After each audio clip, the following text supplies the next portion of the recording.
Programa ricardo.olandini.net. Oferecimento Safe Web, segurança da informação. Exatron, produtos inteligentes. Finger Móveis Planejados, o design europeu com a precisão alemã. E Restaurante Prince. Apoio D1 Telecom, a internet mais rápida do estado. E Publivar On.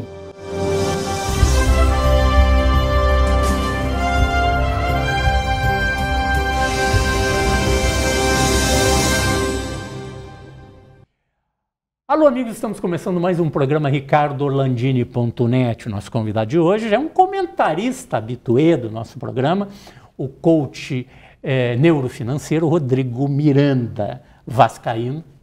Frequentou também já mais de uma vez a segundona. Né? Tá, nós, uma vez só, já saímos. O Vasco gosta um pouquinho, né?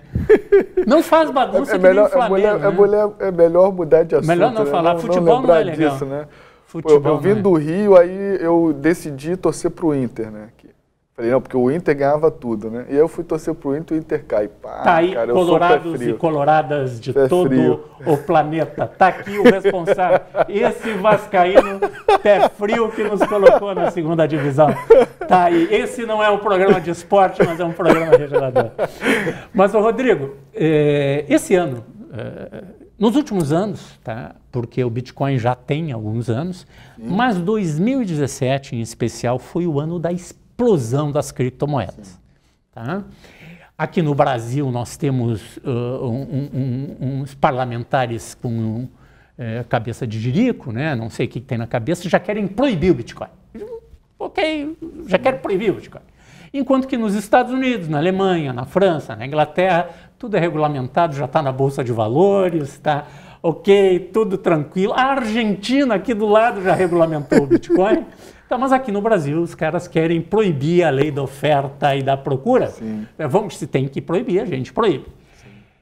Como é que está esse mercado? Como é que tu está vendo? Que dicas tu dá para aquelas pessoas que querem investir nesse tipo de mercado, que é um mercado, sim, um mercado que tem uma certa volatilidade, é um mercado de algum risco, mas como todo mercado, como o mercado de ações, tu tem que saber jogar nesse mercado. Sim, tu tem que estar bem assessorado e não brincar nele. Sim. E não pegar e botar todo o seu dinheiro e comprar ações da Panam. Sim. Faliu, né? Sim. Quebrou. Então não vai comprar todo o dinheiro que tu tem em ações da Panam. Sim, sim. Certo, Rodrigo? Certo. A primeira coisa que eu digo para os meus clientes e pessoas que me seguem nas redes sociais é que você precisa estudar. As pessoas elas têm um certo preconceito com a educação financeira, né? Nós não somos acostumados, ensinados sobre educação financeira desde criança, né? E existe uma frase muito importante do Peter Drucker, que ele diz o seguinte, que não existem países subdesenvolvidos, existem países subadministrados, né? E nós, como administradores, sabemos disso. Então, o primeiro passo, você precisa estudar, você precisa entender aonde você está pisando. Esse é o primeiro passo. O segundo passo é que você não pode confundir ganância com ambição. Esse é um mercado bastante sedutor, Ricardo, porque a lucratividade é muito grande. Quanto é que estava o Bitcoin no início do ano? No início do ano estava batendo uns R$3.000. R$3.000, isso. Tá? Um pouco menos de $1.000. Isso. E quanto é que está hoje? Agora, esse momento que a gente está gravando o programa, ele está numa média de R$60.000 no Brasil e lá fora está batendo uns $17.000. 20 vezes. Deu 20 vezes aqui no Brasil. Deu 2.000% de alta esse ano. E tem uma diferença entre o Bitcoin em reais e a valorização em reais e o Bitcoin em dólar também, que é outro cuidado que tem que ter, né? Isso, é outro cuidado que tem que ter. Na realidade, a paridade Bitcoin-dólar aqui no Brasil, ele dá um valor um pouco acima. Porque hoje, se a gente trabalhar com dólar turismo, está em 13,30 mais ou menos, 13,40, e o Bitcoin está valendo mais ou menos 3,50, 3,60 dólares. Então dá um pouquinho mais, né? Então, tem muitas pessoas que inclusive compram Bitcoin lá fora para vender aqui no Brasil, porque ele ganha nessa diferença de valor, que é o que a gente chama de arbitragem. Uhum. Legal, mas vamos lá. Estamos falando dos cuidados deste mercado, sim. que é um mercado que está se consolidando em todo mundo, sim. Inclusive no Japão. Agora, outro dia nós trocamos e-mails ali, sim. O Japão está aceitando o pagamento de salário em Bitcoin. Né? Isso, existe agora uma grande empresa japonesa que vai começar a pagar o salário dos funcionários através de Bitcoins, e o Japão foi o primeiro país a abrir as portas para os Bitcoins, né? Foi o primeiro país a regulamentar. Lá existe um incentivo muito grande, onde pessoas podem pagar, né, suas contas do dia a dia, né, conta de água, luz, através de Bitcoins. Existe agora, foi lançado agora no mercado da Bolsa de Chicago, um dos maiores mercados futuros do mundo, o mercado futuro de Bitcoin. Isso faz com que os investidores institucionais abram seus olhos para este mercado e comecem a entrar também para este mercado de uma forma mais, como é que eu posso dizer, de uma forma mais sólida, né? Fazendo com que outros países também possam aderir a este mercado. Então, aquela fase que nós passamos das criptomoedas e dos bitcoins, que as pessoas achavam que os bitcoins eram uma coisa ilegal, que as pessoas usam bitcoin para coisas erradas, isso já está começando a ser mudado, né? As pessoas estão vendo que, na realidade, o bitcoin, como qualquer outro meio de pagamento, qualquer outro dinheiro, ele é apenas um meio. É igual o dinheiro, né? Se a gente analisar hoje, qual é a moeda que mais é utilizada para tráfico de pessoas, tráfico de drogas ou coisas ilegais? É o dólar, não é o Bitcoin, isso é comprovado. Então, o Bitcoin é apenas um meio, é uma tecnologia revolucionária que veio para ficar, as criptomoedas elas vieram para ficar. Existe uma grande probabilidade no futuro de não existir mais o papel moeda, né? O papel que a gente tem conhecimento. Então, existe uma grande possibilidade das pessoas no futuro utilizarem as moedas digitais, até porque as novas gerações elas vão utilizar muito os smartphones, né? Então, existe uma pesquisa de mercado hoje que as pessoas utilizam muito forma de pagamento através de smartphone e diminuindo a forma de pagamento através do cartão de crédito. Então, tudo isso favorece o mercado de criptomoedas pensando a médio e longo prazo. Rodrigo, falamos de criptomoeda, de Bitcoin, etc. e tal, mas o Rodrigo Miranda é um coach neurofinanceiro que também pode lhe ajudar a organizar suas finanças pessoais, suas finanças empresariais. Tu dá palestras, dá consultoria. Vamos lá, na parte pessoa física, o que tu pode ajudar?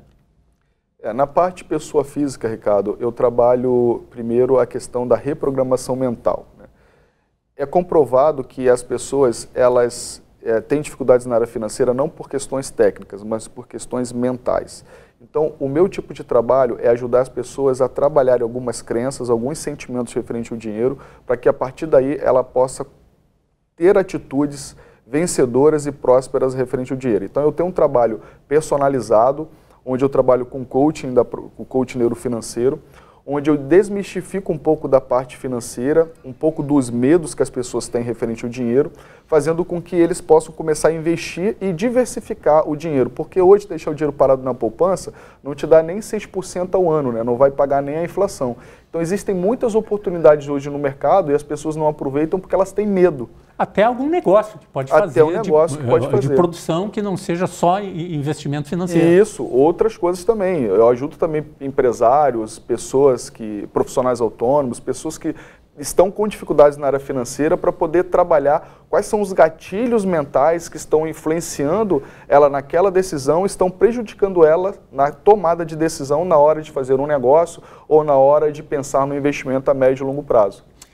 Rodrigo, para encerrar a nossa conversa aí, falamos das criptomoedas, o que tu pode ajudar as empresas, tá? O que tu vê para 2018? Realmente temos luz no fim do túnel e não é uma locomotiva vindo ao nosso encontro?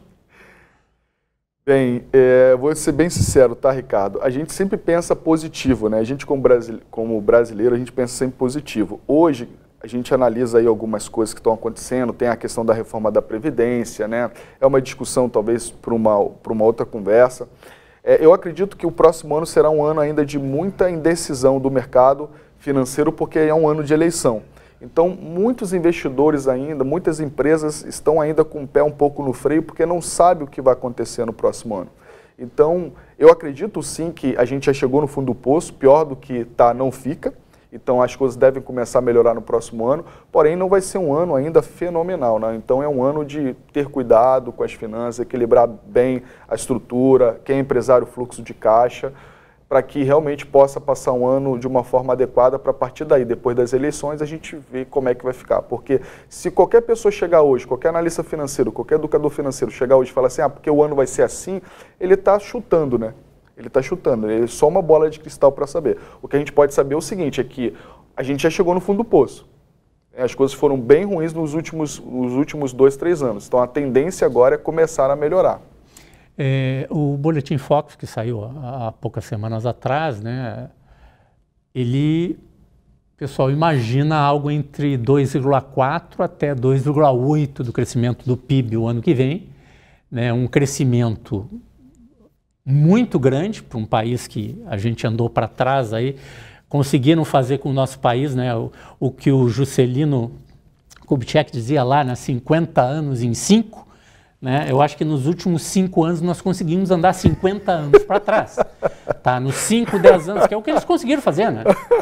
Gente, não é questão ideológico-partidária, é só uma realidade. Olha o seu bolso que você tinha há 5 anos atrás do que o senhor tem hoje. Sim, sim. Tá? Esses 12, 13 milhões de desempregados, tá? E a situação de salário atrasado, o problema... problema na saúde pública, segurança, etc. Tal. Isso tudo não surgiu do nada, surgiu de uma incompetência total, os estados quebrados. Como é que tu vê isso aí, que o mercado das pessoas que trabalham nisso acham que ainda vai baixar um pouco mais a taxa Selic, tá? Sub 6, sim, tá? E que vai crescer, que pode ter os mais otimistas, os pessimistas falam em 2,4%, os mais otimistas algo em torno de 3%, ou 3%, até o FMI está dizendo que o Brasil pode crescer 3% o ano que vem. Eu acredito que pode crescer, né, nesse patamar aí, até porque nós vemos de regressão, né? A gente deixou de crescer nos últimos anos.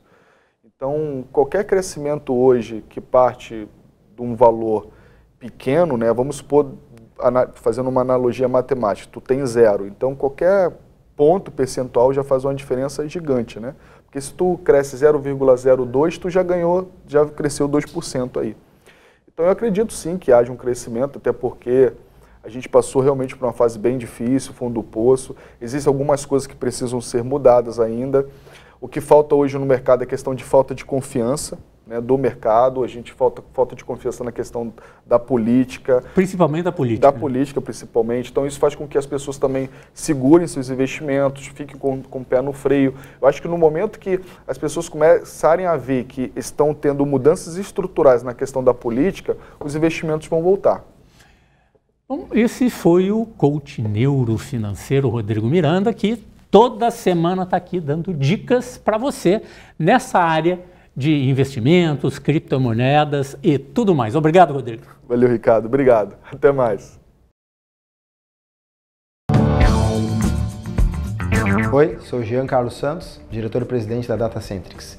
Somos uma empresa de cloud computing, especializado em servidor corporativo na nuvem.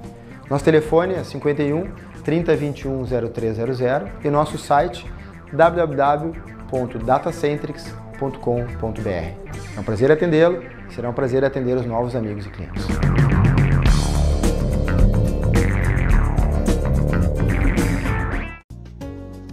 Chopp gelado, sanduíche aberto, filé recheado, ranch schnitzel e grelhado. Restaurante Prince, Dom Pedro II, 1469. Teleentrega 999613795. Para ser uma referência em segurança da informação, é preciso ter qualidade nos serviços e credibilidade no desenvolvimento de sistemas seguros e imunes a fraudes. Reputação que a SafeWeb vem construindo há 20 anos.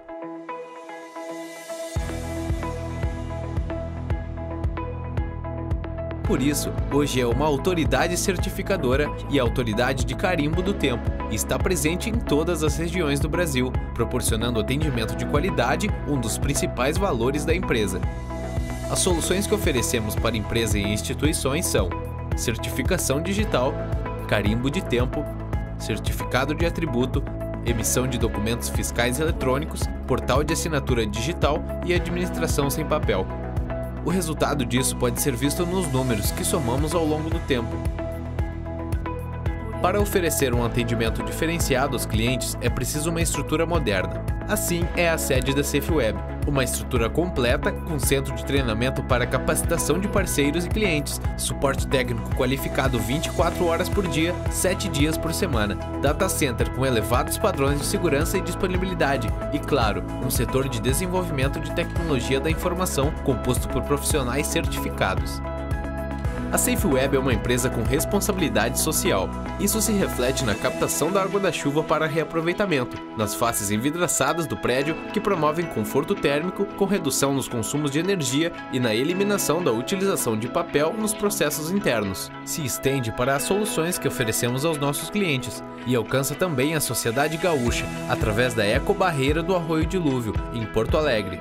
Projeto de retirada de resíduos sólidos idealizado e financiado pela SafeWeb, que tira da natureza cerca de 1 tonelada de lixo flutuante por semana. E como falar do futuro e da sociedade sem pensar nas crianças e na educação? Pensando nisso, a SafeWeb se credenciou no programa Escola Melhor, do governo do estado do Rio Grande do Sul, e se tornou parceira da Escola São Francisco de Assis, fornecendo computadores e acesso à internet para a formação dos alunos e promovendo a inclusão social. Essa é a SafeWeb, uma empresa inovadora focada em oferecer as soluções mais modernas e de qualidade para garantir a segurança da informação.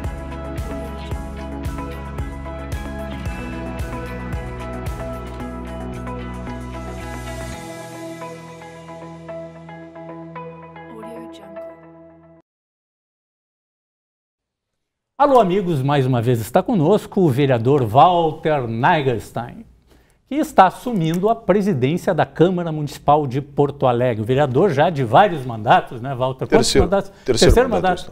Mas foi candidato a prefeito em Porto Alegre, muito batalhador, num momento extremamente importante que estava começando uma mudança naquele período em que o Partido dos Trabalhadores foi uma hegemonia. Sim. Na cidade de Porto Alegre, né? Tu participasse da quebra da hegemonia petista e logo em seguida foi eleito o Fogaça, Sim. Né? Fogaça 2 vezes, saiu para concorrer ao governo do estado, assumiu José Fortunati, o Fortunati daí foi eleito e não reeleito, ele foi eleito, né? Porque na outra vez ele foi eleito como vice do Fogaça. E agora tu chegas à presidência da Câmara Municipal de Porto Alegre, uma Câmara que tem uma história Sim. muito grande. Qual é a tua ideia? O que tu pretende fazer frente a esse poder tão importante para os porto-alegrenses? Landini, eu acho que eu venho solidificando o meu conhecimento, a minha imagem e o meu compromisso com Porto Alegre ao longo desse tempo. Como a gente falou, fui secretário, fui vereador, sou vereador há 3 mandatos, fui secretário de 2 áreas que são chaves na estrutura de Porto Alegre, de produção, indústria e comércio, que é a agricultura, todo o varejo da cidade e toda a atividade industrial, e depois do urbanismo, que é, na verdade, o planejamento urbano e toda a construção civil. E isso me permitiu cada vez mais aprofundar os meus conhecimentos e aquilo que eu defendo a respeito de Porto Alegre. Uma coisa curiosa é que lá em 2000, quando eu fui mais jovem candidato a prefeito, eu fiz um programa de governo que se chamava os 4 T's, que era teto, trabalho, tecnologia e transporte. Eu lembro disso. E essas coisas continuam absolutamente atuais. E eu continuo também comprometido com isso. E teve gente que copiou isso aí, de vários partidos. Né? Chegaram, pô, tem um plano de governo bom, vamos pegar o do Walter. Né? Eu sempre me preocupei em estudar bastante, morei no exterior para me aperfeiçoar e sempre digo isso, acho que eu tenho o dever de devolver isso para a cidade, é o que eu busco fazer como homem público. E a questão da tecnologia, por exemplo, eu continuo trabalhando até hoje, eu vejo que Florianópolis passou voando por nós já. Florianópolis hoje é um polo no Brasil de Big Data, de TI, de tudo isso. Eles têm um polo excelente lá em Floripa, né? Maravilhoso, né? E de novo, das maiores empresas, inclusive hoje no exterior, nasceram e estão se desenvolvendo ali em Florianópolis. Eu luto para que isso aconteça em Porto Alegre. Eu fui diretor do Badesul, a gente financiou lá na época que eu fui a instalação do Tecnopuc em Porto Alegre. Eu acho que defendo que Porto Alegre pudesse ser, ou trabalhasse para ser, ou virasse os olhos estrategicamente para isso, a capital brasileira da tecnologia e da inovação. É muito difícil isso ainda, mas assim como eu lutei pelo Cais do Porto, e fui responsável pela aprovação do regime urbanístico. Eu levei 9 anos e agora, recém, há poucos dias, a prefeitura deu todas as licenças que tinha que dar, levou 9 anos essa história. Eles atrapalharam tudo que podiam durante todos esses anos, né? O poder público, via de regra, presta maus serviços, mais caros e atrapalha a vida do cidadão. Toma das pessoas dinheiro coercitivamente, na forma de impostos, portanto, aquilo que nos é imposto, e depois nos chama de contribuinte, como dizia Milor Fernandes. O Tutiquet foi teu colega no banco também, né? Tutiquet, naquela época, ele foi designado pelo governador Rigoto como coordenador desse processo. E ele começou ali a inventariar toda a documentação e ele trabalhou o processo todo. Eu intervi em dois ou três momentos que foram importantes, obviamente. Eu fui responsável pela aprovação do regime urbano na Câmara de Vereadores, que é espécie do plano diretor do local, que é o que deu toda a volumetria, diz o que pode ser construído e o que não pode ali. Eu fui presidente da Frente Parlamentar pela Revitalização do Cais e fui o secretário de Urbanismo que aprovou o EVU, que é o Estudo de Viabilidade Urbanística, né? Então eu participei de momentos cruciais e tem sido ao longo de 9 anos a minha luta, porque eu tenho a certeza que a cidade é uma antes e uma depois da revitalização daqueles 4 quilômetros de porto abandonado, de Porto Velho, de porto desocupado de Porto Alegre. Qual é que vai ser o teu grande mote como presidente da Câmara? Olha, na Câmara eu quero ter uma gestão que se paute tem que ser uma gestão de simplicidade, austeridade, essa é a palavra que eu estava buscando aqui, não vinha, transparência e eficiência. Eu quero aproximar cada vez mais o parlamento de Porto Alegre, da cidade. O Sebastião Melo, que é meu companheiro de partido, que foi o último presidente que o PMDB teve da Câmara, fazia muitas audiências públicas nos bairros. Eu quero retornar a fazer isso em temas importantes, para discutir exatamente isso. Por que está tão ruim o serviço da cidade? Para, de certa forma, pressionar o executivo a melhorar. Nós não podemos ter uma cidade tão esburacada, com tanto mato, as praças estão abandonadas, mas as pessoas precisam se convencer que elas também são parte desse processo. E não adianta só reclamar dos parlamentos, reclamar da Câmara de Vereadores, da Assembleia Legislativa, do Congresso Nacional. As pessoas têm que se aperceber que nenhum deputado, eu tenho sempre dito isso, nenhum vereador brota do chão. Ele é fruto do voto das pessoas. Faz 30 anos que não tem mais regime militar. Faz 30 anos que o que está aí, somos nós, como cidadãos, que construímos, para o bem e para o mal. Então eu quero aproximar mais a Câmara da sociedade nesse sentido, fazer que as pessoas se apropriem mais. A Câmara é o poder mais plural porque ela representa desde a pessoa mais pobre à mais rica da cidade, ela representa todos os bairros, todas as regiões, e ela tem que ser o amplificador da voz das pessoas. Nós não somos o executivo, nesse sentido a gente não pode fazer certas coisas que é tarefa do executivo fazer, mesmo essa questão dos moradores de rua, a questão do comércio ilegal, tudo isso é o executivo que tem que fazer, mas nós podemos e devemos fiscalizar, cobrar e apontar caminhos. Walter, sucesso, parabéns e vamos voltar a falar aqui no nosso programa. Obrigado, Orlandini. Obrigado. Renata, Paulo e Daniel são assinantes de internet de 3 empresas distintas que possuem resultados práticos muito diferentes. Mas se todos são assinantes do mesmo tipo de serviço, por que o funcionamento não é igual? A resposta é tecnologia. Explicamos. Paulo é assinante de uma tradicional operadora nacional que possui uma rede muito antiga, baseada em uma tecnologia chamada ADSL, onde utiliza-se um cabo metálico para levar o sinal de internet juntamente com o telefone até a casa do assinante. Ocorre que quanto mais longe do armário fica a casa do assinante, mais fraco esse impulso elétrico sinal chega. E aí, com o passar do tempo, esse cabo vai oxidando e isso piorando cada vez mais a qualidade da internet até que se tenha uma conexão lenta e instável. Daniel, por muito tempo, foi cliente da mesma operadora, até que desistiu e contratou um provedor a rádio. Hoje ele tem uma conexão mais veloz.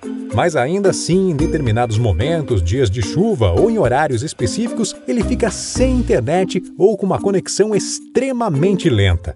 Por quê? Porque a rede dos provedores a rádio é baseada em uma tecnologia chamada ponto multiponto, onde temos um ponto de concentração chamado de rádio base, que atende a diversos assinantes. É mais ou menos como uma rede de celular. Já notou que em algumas oportunidades não conseguimos realizar ou receber ligações? Isso normalmente ocorre em locais com grande aglomeração de pessoas, como shows ou jogos de futebol, por exemplo. Mas também ocorre em momentos como a virada do ano, o Natal e outras datas comemorativas. Muitas pessoas tentam utilizar simultaneamente um sistema de baixa capacidade que acaba não conseguindo suportar a todas as conexões. Para dar uma ideia da capacidade de um rádio base de um provedor, o throughput oferecido é de aproximadamente 50 megabytes por segundo para todos os assinantes. Grave esse número. Ainda como o espectro de radiofrequência é limitado e compartilhado, o sistema de comunicação dos provedores a rádio está sujeito a sofrer interferência de outras redes de outros provedores e de quaisquer outros dispositivos eletroeletrônicos. Ou seja, não há uma exclusividade na frequência utilizada. O meio físico, que é o ar, é compartilhado por todos. Imagine-se conversando com uma pessoa estando cada qual em uma extremidade de uma sala.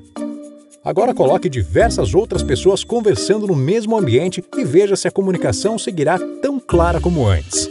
Já a Renata assinou o serviço de internet por fibra ótica da D1 Telecom e, diferentemente de Daniel ou de Paulo, está muito satisfeita com a velocidade que não sofre oscilação. Isso acontece porque, na verdade, a fibra ótica é um fio de vidro.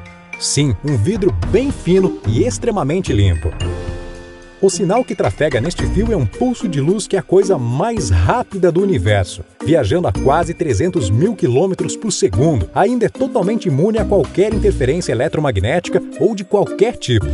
Ou seja, utilizamos em nossa rede exclusivamente o melhor e não o mais barato meio de comunicação do mundo, onde a capacidade por assinante, ou também chamado throughput, é de 1 GB ou 1000 megas por segundo.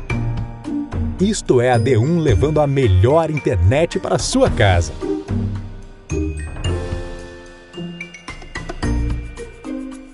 Ligue 0800 654 3210 e conheça os planos e condições.